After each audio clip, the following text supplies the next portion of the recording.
Bonjour à toutes et à tous les amis, c'est Gilles Mansillon. J'espère que vous allez bien. Comment allez-vous?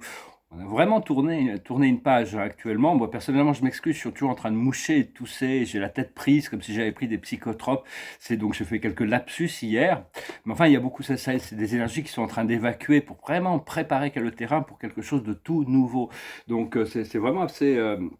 C'est quelque chose on se prépare depuis très longtemps, hein, de toute manière. Je vais tirer une carte déjà pour voir un peu ce que les archanges nous recommandent pour la journée. Alors, la carte de la journée, c'est le 2 d'Ariel. Ariel, c'est l'archange des miracles, hein, c'est l'archange terrestre. Faites appel à Ariel. Elle nous dit, vous devez trouver un équilibre, courir plusieurs lièvres à la fois, rendre tout travail plus agréable. Alors ici, c'est quelqu'un qui fait vraiment... Non, non, le chat, je ne joue pas avec ça. C'est vraiment quelqu'un qui est vraiment dans une position un peu étrange, hein, mais bon, faut justement trouver l'équilibre. C'est aussi la carte de la providence, c'est-à-dire il y a tout est possible, hein. Mais on doit trouver l'équilibre et on doit pouvoir suivre plusieurs voies différentes tout en trouvant du bonheur, de la joie. Si on suit notre passion, on plante une graine, on va arroser une plante, on va récolter un fruit, puis après on s'occupe du reste du jardin. Donc, comprendre que l'ascension, c'est un procédé très très délicat, aussi bien au niveau individuel que collectif, très délicat. Donc, parce que le succès est garanti, hein, l'esprit m'a dit, on ne peut pas rater, c'est pas possible. Et donc, c'est vraiment un petit pas à la fois. Ça va le chat? Ah, t'as retrouvé ton bouchon. Je te donne des petits bouchons de bouteille, là, ils s'amusent pendant des heures avec ça. Et donc c'est vraiment c'est vraiment un petit pas à la fois. C'est pareil avec la transition du système monétaire, des transitions économiques, tout ça, parce que le monde est régulé c'est ce qui contrôle le monde, c'est ce pouvoir économique. Quand même, c'est un peu le nerf de la guerre ici sur Terre. Donc c'est important de revenir à un système où tout le monde puisse être inclus, qui est transparent, qui est honnête. Mais enfin, c'est tout un énorme procédé et tout ça se passe, beaucoup de choses se passent derrière la scène. Et donc ça va très lentement parce qu'on doit garantir le succès de cette opération. Et c'est pareil avec les révélations, avec tout ce qui va arriver. Il y a tellement de choses à révéler, il y a tellement de choses à révéler vraiment, hein, que il faut vraiment prendre le temps d'attendre que l'humanité soit prête pour des choses. Mais enfin, pour tous ceux qui ont des yeux qui arrivent à voir, il y a déjà toutes sortes de choses qui sont en train de se révéler. Et comprendre que tous les groupes qui sont anti-vie, toute cette culture de la mort, toute cette culture de l'annulation, ils sont permis dans les mondes inférieurs pour le point de l'évolution. Mais on n'a pas besoin d'être affecté par ces gens, ces choses, tout en sachant qu'ils ne sont là parce qu'ils ont encore un public. Hein, mais tant que, au fur et à mesure que l'humanité se réveille, petit à petit, progressivement, tout leur pouvoir s'érode et maintenant il y a beaucoup de choses, c'est beaucoup, en réalité, il y a beaucoup de bluff, hein, dans tout ça. Et parce qu'il y a aussi toute une vérité universelle qui doit venir pour remplacer tous ces anciens dogmes. C'est des systèmes de contrôle, surtout sur la religion catholique. Au IIIe siècle après Jésus-Christ, il y a eu une invasion des archons qui ont éliminé, qui ont cherché à éliminer tous les principes de loi naturelle pour les remplacer par des systèmes de contrôle extrêmement sévères pour donner le pouvoir à ces groupes, hein. Donc tout ça, c'est des choses qui sont en train de se terminer, tout ce vieux cycle. Et je vous remercie d'aimer, de partager, de commenter, de souscrire. Je vous remercie pour vos dons. Comprendre que le créateur travaille... Et le chat. Parce qu'elle est assez excitée là aujourd'hui. C'est un bébé chat, donc c'est un peu normal. Elle fait son exercice et puis elle était très affectée par la chaleur. Là maintenant, ça fait du bien, un petit peu de fraîcheur. Dire le créateur, il gère toutes les choses depuis l'intérieur, hein, c'est-à-dire que tout ce qui se passe à l'extérieur, c'est un petit peu que la surface, hein. L'intérieur n'a jamais été affecté d'aucune manière négative. Et puis ça nous a pris un énorme temps pour en arriver là où on en est, hein. Mais mais à un moment donné, tout va changer d'un seul coup, hein. Faut comprendre que il y a tout un procédé très lent, très progressif, très graduel qui arrive, et puis tout d'un coup, tout change, hein. On est en train d'atteindre un nouveau plateau de la conscience. Et pour ça, c'est la coopération entre l'être, l'âme et l'esprit. C'est-à-dire, c'est pas juste si c'est juste l'être, c'est l'ego, et donc là et puis là l'âme est un peu dépendante un petit peu de ce que l'être fait ici-bas, et l'esprit coordonne la fonction de l'harmonisation entre le programme de la lumière et de l'amour et la limitation du monde terrestre. Mais tous ceux qui maintiennent ces vieilles croyances vont avoir de plus en plus de mal à vivre avec, et il va y avoir toutes sortes de challenges, parce que toutes les croyances sont renforcées. Quelle que soit la croyance que l'on peut avoir, la vie va venir nous prouver qu'on a raison de croire ce que l'on croit. Sinon, ça fonctionnerait pas, hein. Donc, enfin, c'est volontairement qu'on est en train de lâcher prise sur beaucoup d'anciennes illusions et tous ceux qui sont dans la voie d'ascension, hein, qui se préparent pour cette monumentale ascension, reçoivent de plus en plus de clarté, hein, vraiment. Il y a toutes sortes d'une élévation, hein. La première vague, il y a à peu près plusieurs millions, peut-être 1 million, 2 millions, 3 millions de personnes qui sont vraiment à la porte de l'ascension. Parce qu'ici sur Terre, on est vraiment sur la frontière externe de la création, hein. C'est là où il y a le plus d'action, c'est là où il y a le plus donc c'est très très difficile c'est l'endroit le plus difficile, mais c'est là aussi où il y a le plus d'évolution. Donc c'est pour ça que tous les yeux de l'univers sont portés sur nous. Notre observateur de la journée, c'est suivre les règles. Le respect des règles, c'est-à-dire rester dans la loi, essayer de comprendre la loi de l'un. Vous êtes la loi, quand on s'aligne avec la loi de l'un, les choses, on rentre dans une nouvelle fonction, la vie fonctionne différemment. Et comprendre que la Terre a été créée comme un jardin, une immense librairie. C'est une librairie cosmique. C'est pour ça qu'il y a tellement d'extraterrestres qui ont été permis d'interagir avec les races humaines. Il y a le programme de Yahweh et des Anunnaki, il y avait le programme de Ra, il y avait le programme des Cassiopéens, les dieux grecs, il y avait toutes sortes d'autres programmes. Les Pléiadiens ont eu leur influence. Les Arcturiens n'étaient pas très, d'ailleurs, ils soutenaient pas vraiment le programme des Pléiadiens. Enfin, les autres faisaient leur programme sans demander bien à personne. Quoique le programme de Ra, le programme égyptien, était vraiment sur la reconnexion à la vie éternelle, la loi de l'un, hein. Ça reste quelque chose qu'on a toujours besoin d'intégrer. Mais les Arcturiens n'étaient pas vraiment en soutien de ce que les Pléiadiens, l'interaction que les Pléiadiens ont voulu accélérer un peu le programme de l'évolution amène en emmenant l'agriculture, en infusant leur ADN dans les primates, enfin tout ça. Alors que les Arcturiens ont préféré la non-interférence, laisser les choses se faire naturellement. On a aussi donc toute cette librairie, elle est dans nos gènes, parce que c'est au niveau génétique que ça se passe, mais pas seulement, hein. Il y a dans les pyramides égyptiennes, il y a quand même les halls de l'Amenti en dessous de toute la librairie, et c'est parce qu'on est vraiment à la frontière de cette galaxie, et on a vraiment c'est vraiment un endroit qui a été créé pour que toutes les races galactiques puissent se réunir, et c'est juste à la frontière qui nous permet de partir sur d'autres galaxies aussi. Donc tout ça, c'est quand notre ADN, il y a une partie de notre ADN qui se réveille, il y a une mémoire, il y a une connaissance qui se révèle dans notre conscience. Et tout ça, c'est des choses qui vont devenir beaucoup plus... je ne vais pas tirer les autres cartes. Un autre observateur, que la vérité soit. La plus haute sagesse, c'est le penseur, hein. On doit commencer à faire des plans, on doit déjà avoir des plans savoir un petit peu par rapport à ce qu'on a demandé, quel est notre plan d'action une fois que la porte s'ouvre. Ce qu'il faut comprendre, c'est l'imagination, hein. Faut pas laisser la vie...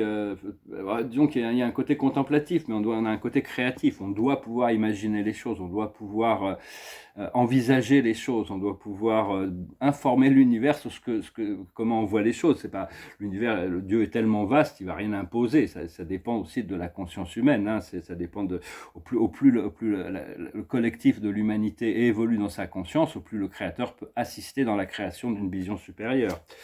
Ce qu'il nous faut faire, c'est le message dans la bouteille. Être vraiment à l'écoute de tous les signes, hein, tous les signes. La vie, elle est constamment là, elle est constamment présente, en train de nous refléter.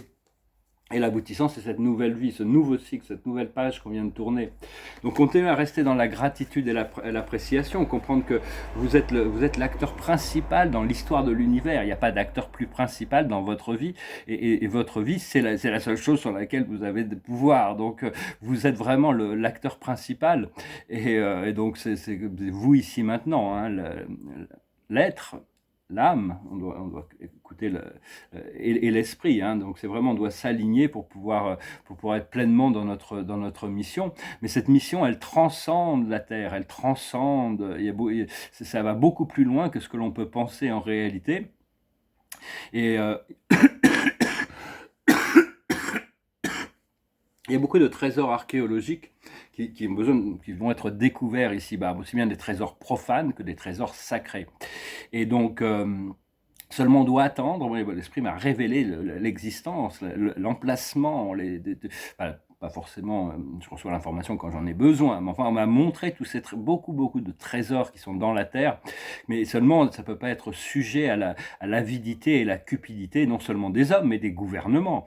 C'est des choses qui ne peuvent être découvertes ou révélées que quand ça sera le moment, comme il y a toutes sortes de technologies aussi extraterrestres qui vont commencer à sortir, mais tant que l'humanité c'est pas pacifié, ces technologies vont rester secrètes, et des connaissances secrètes aussi. Et tout ça, c'est enfermé dans notre ADN. On doit vraiment essayer des fois, prenez des notes sur ce que vous recevez, hein, mais des fois, on vous donne une note, on vous donne une information sur quelque chose, et puis ce sera quelque chose qui sera, dans 10 ans, ça aura un sens, hein. Mais enfin, tout ça va se révéler, on sera amené à l'action, à ces découvertes, que quand le premier créateur donnera son accord, hein, et comprendre que la voix de votre présence je suis, c'est la voix du créateur. C'est pas votre présence je suis, c'est pas un objet d'adoration, c'est pas le premier créateur. C'est-à-dire que lui, mais c'est l'esprit du créateur, hein, c'est un peu subtil, et c'est un esprit glorieux, de toute manière, le créateur, le premier créateur est un esprit sublime et glorieux, mais la meilleure manière de l'approcher, de le voir, de le connaître, c'est un peu ce que Joshua, le Christ, disait, c'est de le voir comme notre meilleur ami, hein. Il faut vraiment comprendre que Dieu, c'est notre Père, c'est notre Mère, c'est notre origine, c'est notre destinée, mais c'est surtout notre meilleur ami, hein. Ça, c'est vraiment important de l'intégrer. Et parce que le paradis est tellement vaste, hein, c'est quelque chose d'infiniment vaste, et puis c'est au centre de toute chose en même temps, c'est assez mystérieux, et il y a toutes sortes d'êtres qui viennent du paradis pour assister les êtres célestes de l'univers, aussi bien en tant que conseillers, ou en tant que, il y a toutes sortes ou comme ministres, enfin bon, et ils ont leur propre circuit de communication, ils ont leur propre circuit, il y a toutes sortes de circuits parallèles, il y a toutes sortes, plus on s'élève, plus on s'aperçoit de la grandeur, de la grandiosité de la vie, cette vie que le Créateur a créée. Et Dieu dépasse tous les circuits, il dépasse tous les univers, il dépasse tous les programmes, il a maîtrisé tout ça du début à la fin, avant même la création. Donc vous pouvez imaginer l'intelligence qui est qui peut nous être impartie par notre présence je suis, par notre être divin.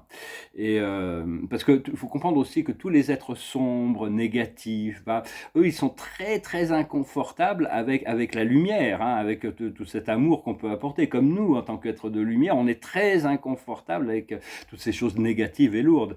Mais bon, on a accepté on a accepté ses responsabilités, hein,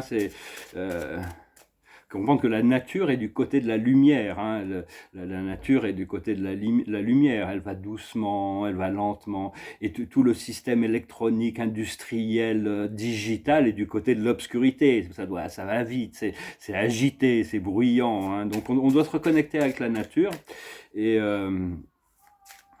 comprendre qu'il y a beaucoup d'acteurs sur la scène humaine qui ne sont pas humains. Tout ça, c'est fait partie des révélations qui vont arriver, mais est-ce que l'humanité... Dieu sait que quand l'humanité sera prête de comprendre qu'il y a des reptoïdes qui ont pris des formes humaines, il y a des hybrides qui ont pris des formes humaines, il y a des clones, il y a des programmes, il y a toutes sortes... Et puis il y a des hybrides très positifs aussi. On est tous des hybrides ici, parce qu'on a un petit peu d'ADN des Pléiades, on a d'Orion, on a un peu d'ADN d'Arcturus. Parce que les Arcturiens il y a des Arcturiens qui avaient trouvé la Terre il y a plusieurs millions d'années, ils étaient là non invasivement, ils avaient ouvert des bases et tout ça, puis la Terre s'est retrouvée attaquée envahie par des êtres négatifs, et donc toute leur civilisation était détruite, et donc ils ont dû attendre que l'humanité, ils ne pouvaient pas retourner, ils n'avaient plus leur technologie pour retourner chez eux, donc ils ont dû attendre que l'humanité l'humanité évolue suffisamment pour s'incarner dans des corps humains, afin de pouvoir éventuellement retrouver le chemin vers la maison. Et il y a des âmes comme Mozart, par exemple, il y en a beaucoup, hein, ou Saint-Germain, qui sont des âmes arcturiennes, hein, qui sont...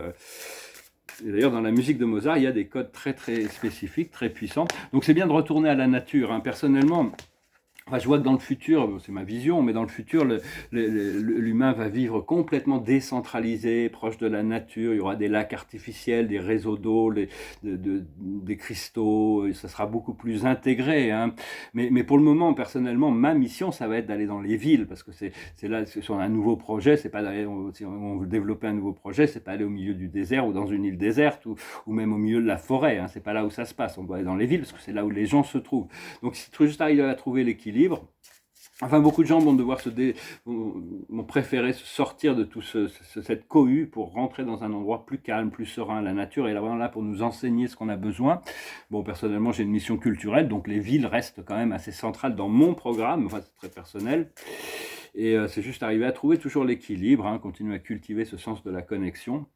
J'espère que ce message aura été intéressant pour vous. On a vraiment tourné une page, hein. Et tout va se passer très très rapidement.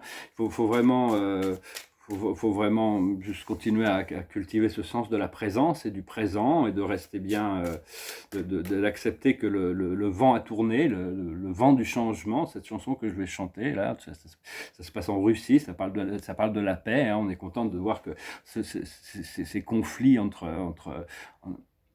l'Est et l'Ouest là sont en train de se résoudre, hein. Et donc, on va pouvoir retourner, le programme va avancer, hein, mais enfin, il reste encore du travail, continuer à cultiver ce qui est important pour vous, la joie, le bonheur, la liberté, le pouvoir de s'exprimer, de connecter avec des gens il va y avoir des communautés qui vont se former en dehors des circuits principaux, en dehors des villes aussi, où il va y avoir beaucoup de consciences qui vont être partagées, échangées. Tout ça, c'est des choses qui se préparent, hein. Le créateur a déjà ses plans, il faut avoir confiance que c'est tellement grandiose, on ne peut pas imaginer les mouvements internes de ce qui se passe et comment Dieu fait fonctionner les choses, mais il faut avoir confiance, savoir que bon, vous êtes l'acteur principal de toute manière par rapport à ce que la vie peut vous apporter. Vous, ici, maintenant, c'est une constante, hein. Il y aura toujours que ça, même après, même avant, mais après, ça sera toujours vous, ici, maintenant. Donc ça, c'est des choses qu'on intègre progressivement et on s'acclimate à ces nouvelles énergies. Alors, je vais finir avec cette chanson, puis je vais retirer quelques petites cartes. Ça s'appelle The Wind of Change. I followed the Moskva and down to Gorky Park, listening to the wind of change. An August summer night, soldiers passing by, listening to the wind of change.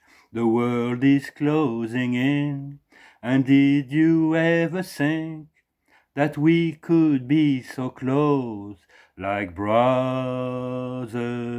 The future's in the air, can feel it everywhere, blowing with the wind of change.